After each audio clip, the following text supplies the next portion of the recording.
Oil prices are back in retreat this morning as Japanese imports fell and U.S. refineries remain idle because of lower fuel consumption. Oil is now down 52 cents, 85 a barrel. There's natural gas also down. It's selling right now around 504 per thousand cubic feet. With us now for more on oil and gas is Elliott Gue from the Energy Strategist and the Energy Letter. Good to see you again, Elliott. Morning. So oil is down today, but it has had a big 2-week run up near $82 a barrel. Is this really speculation over economic recovery? Is it the U.S. dollar?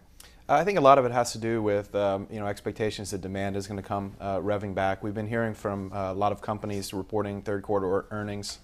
In the U.S., CSX, which is a big freight railroad company, noted that they think the recession is behind us, and we're starting to see a gradual recovery. And a lot of companies reporting that have operations outside the United States, particularly in the developing world, are indicating an uptick in growth there. So that suggests that the world economy is beginning to recover, and that means higher oil demand. And just as that happens, now we have talk that all of this is going to spur inflation and hurt the process. The thing with inflation is that actually the forces that have been acting in the United States over the last year and a half, the financial crisis, are really deflationary in nature. In other words, you have consumers deleveraging, a lack of credit. This is all sort of deflationary forces. So I think it's very likely we will see inflation, but it may take some time for inflation to really kick in because there's a lot of slack in the U.S. economy, a lot of unemployment, and still this drive of consumers to save more money. So you're seeing crude heading higher through the end of this year and next year? I do think we'll see crude head higher. My target all year has been sort of around $80 to $85 a barrel, which is basically where we are now. But it looks like things are picking up a little bit more quickly than I expected at the beginning of the year, especially in Asia Pacific.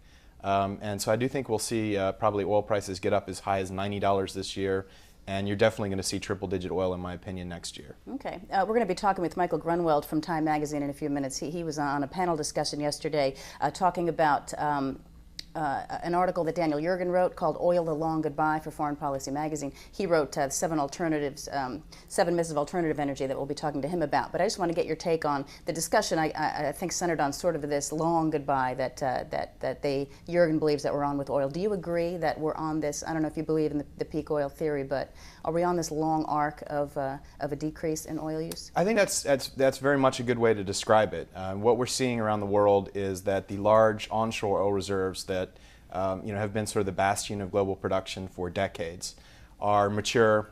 They're seeing either flat or declining production. And look at the developments that companies are targeting these days. You have the offshore deepwater oil fields being discovered. So the future is in new technologies for oil discovery. The future is definitely in new technologies, but they're also targeting much more complicated, difficult, and expensive to produce oil reserves than was the case 20 years ago. And I think it's going to be very, very, very difficult for global oil production to grow much beyond that 85 million barrels a day. Now, I'm not saying that we've necessarily seen peak oil.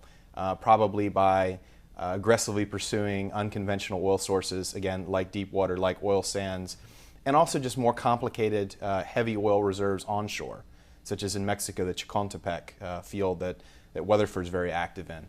But it's very difficult to increase production from these fields, and a lot of what you're doing is just offsetting declining production from large onshore fields that are very mature now.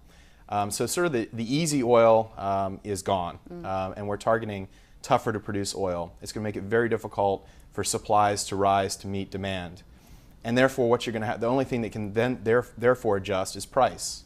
And the price needs to adjust to a level that's going to choke off and create demand destruction. And I think that's actually going to occur more in countries like the United States than it is in the emerging markets. Soon? We're already seeing it. Oil demand really reached a peak in the U.S. Last summer, not this last summer, but a year ago summer. And we're seeing declining U.S. oil consumption because as gasoline prices got up to certain levels, we started to see the U.S. consumer use less and conserve more. And increased domestic drilling, if that happens, that won't really change that picture too much. It's going to help on the margin, but you got to remember that U.S. oil production has been declining pretty much steadily since the early 70s. So you have a lot of old fields in the United States that probably will continue to produce for 20 or 30 years more, but you're going to see declining production from those fields. These new sources coming on stream, first of all, are going to take time to bring online. For example, a lot of big fields discovered in the deepwater Gulf of Mexico in recent years. They're going to take a decade or close to a decade to bring on stream, and then they're going to be just offsetting declining production from elsewhere. So it's definitely, I think a lot of the talk about the dollar, derivatives trading, is sort of obscuring the really important longer-term issue, which is that we are seeing supply constraints in the global oil market. Okay, wow. All right, let's move on to natural gas just briefly now. $5 per 1,000 cubic feet. Is this right about where you thought it would be? We have heating season just about upon us. We have this storage capacity issue facing the industry in the U.S. as well. Yeah, I mean, I tend to look with natural gas, I tend to look at the 12-month calendar strip price, which is just an average of the next 12 months versus, worth of futures prices. The reason is because in my newsletter I mainly focus on gas-levered stocks rather than the commodity itself. And that's much more correlated to the strip, which is sort of a more average price. That strip is up over $6 again. That is exactly where I thought it would probably be by the end of this year. What we're seeing there is very simply an increase in demand, or a coming increase in demand. Last week we got the industrial production figures. Industrial production is very highly correlated to industrial demand, as you might expect, for natural gas. It is improving very, very rapidly. That suggests industrial demand will come reviving towards the beginning of next year. At the same time, I think the supply of natural gas is beginning to tighten as a result of all the decline in drilling we've seen over the last year. Wow. At the same time, we have the shale story sort of going global. Now we have Gazprom looking to possibly invest in a U.S. Producer of shale in order to gain expertise for shale exploration at home. You've been on this show a lot talking about how oil is global and natural gas is domestic, at least that's how it's priced.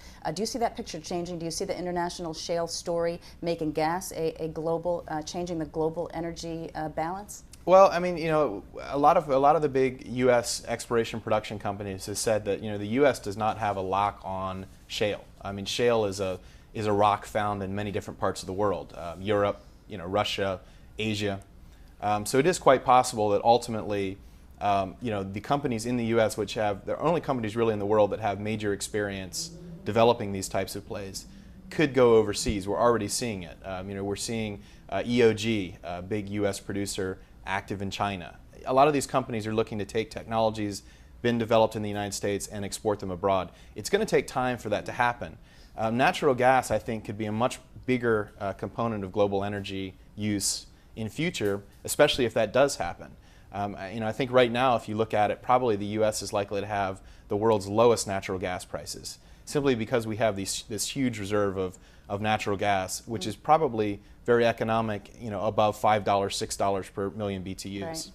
And I think it's going to become a much bigger source of energy for us. Right, all right, we'll be following that. Elliott Gue, Energy Strategist, thank you. Thank you. Always good to see you.